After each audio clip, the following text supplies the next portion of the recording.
All right, let me ask you something. Have you ever been on a team, maybe for a class project, where everyone is just grinding, working super hard, but you feel like you're not actually getting anywhere? It is so frustrating, right? Well, today, we're going to dig into the surprising reason why that happens. We're talking about something called the theory of constraints. It's an idea from a guy named Eli Goldratt, and I promise you, it's going to completely flip how you think about getting stuff done. So let's just start with a really basic question.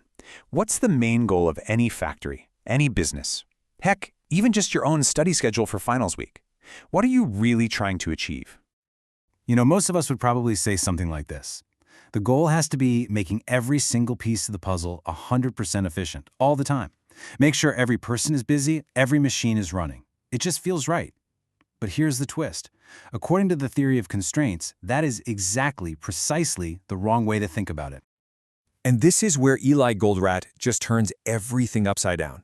His big rule is do not balance capacity, balance the flow. So what does that even mean? Well, think about a highway during rush hour.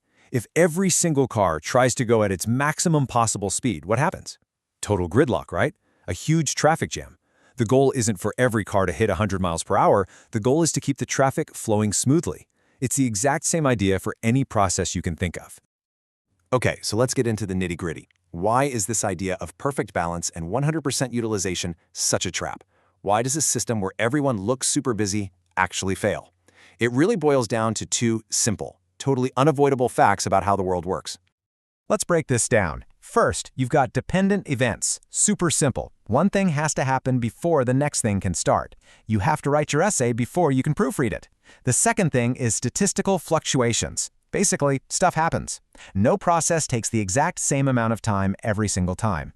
So, let's say you're making coffee. Grinding the beans is dependent on getting the beans out of the bag. But what happens if you're a little slow getting the bag open one morning? The whole process is now delayed.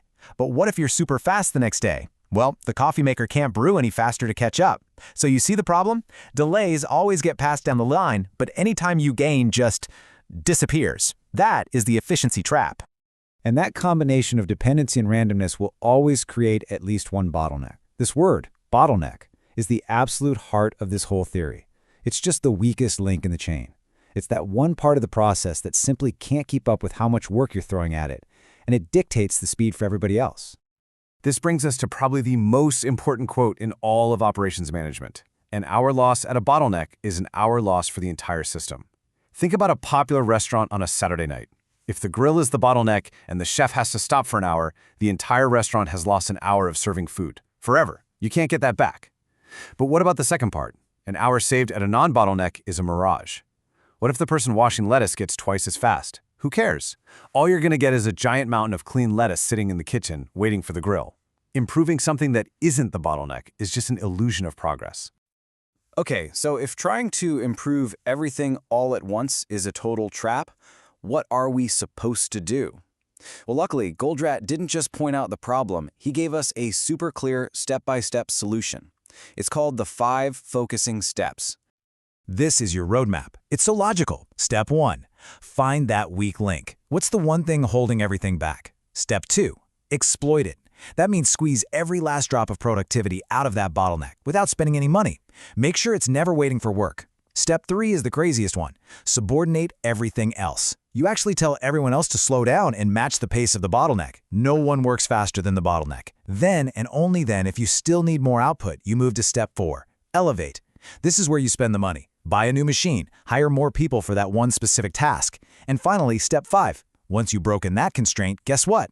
A new bottleneck has appeared somewhere else in the system. So you just start the whole process over again. It's a cycle of continuous improvement. Now, to make all this thinking really practical, Goldratt came up with this brilliant and easy-to-remember analogy. It's called drum, buffer, rope. Just think of it as the toolkit you use to actually put this theory into practice. So, first up is the drum. Real simple, the drum is your bottleneck. Just like a drummer in a marching band, it sets the beat. It sets the pace for the entire operation. How fast the drum beats is how fast your whole system can go, period. Next is the buffer. The buffer is just a small, carefully managed pile of work that you place right in front of the bottleneck. Its only job is to be a shock absorber. It makes absolutely sure that if something goes wrong earlier in the process, your most important resource, the bottleneck, is never just sitting there starved for work. The drum must always have something to beat. And finally, we have the rope. The rope is a communication signal. It's tied from the bottleneck all the way back to the very first step in the process. When the bottleneck finishes a piece of work, it pulls the rope, which signals the front of the line that it's okay to release one new piece of material into the system.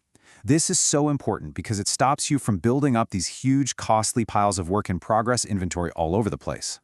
So managing the flow with the drum, buffer, and rope, that's the how. But what about the why? This is where the theory of constraints gets really deep, because it forces us to completely rethink how we even measure what success looks like. Goldratt just cuts right through the noise. He says the goal of a for-profit company is to make money.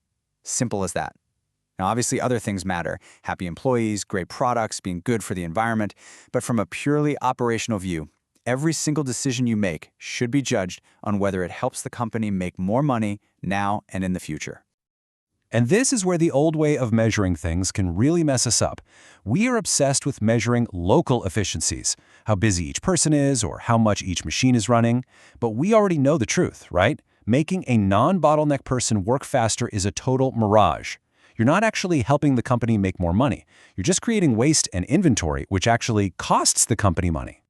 So to fix this, Goldratt said, forget all those local numbers. Instead, just focus on 3 big, simple, global measurements that tell you if the whole system is actually winning. And those 3 are throughput, inventory, and operating expense. Let's quickly define each one. First, you've got throughput, and listen closely to the definition. The rate the system generates money through sales. It's not about how many widgets you make. It's about how many widgets you actually sell and get cash for. If it's just sitting in a warehouse, it doesn't count as throughput. Second, inventory. In this way of thinking, inventory is not an asset. It's just cash that you've tied up. It's all the money you've already spent on raw materials and parts for things that you haven't sold yet. Your goal is to get this number as low as humanly possible. And third, operating expense. This is just all the money it costs to keep the lights on and run the whole operation. Think salaries, rent, utility bills, all the money you have to spend to turn that inventory into throughput. So there it is. That's the real goal. Every single business decision should be put through this simple filter. Does this action help us increase throughput while at the same time reducing our inventory and our operating expenses? A company like Amazon is an absolute master of this. They are obsessed with getting things to you faster. That's increasing throughput, while using incredible logistics to make sure that product sits in their warehouse for the shortest possible time. That's decreasing inventory. So let's bring it all back home. Remember that feeling we talked about at the start? Being super busy but not really being productive?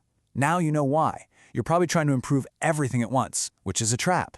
The real question the theory of constraints asks you is this: what is the single constraint holding you back right now? In your studies, in your job, in that group project? What is the one thing that if you focused all your energy on improving it would make the biggest impact on your goals? Find that bottleneck, focus on it, and then just watch as everything else starts to flow.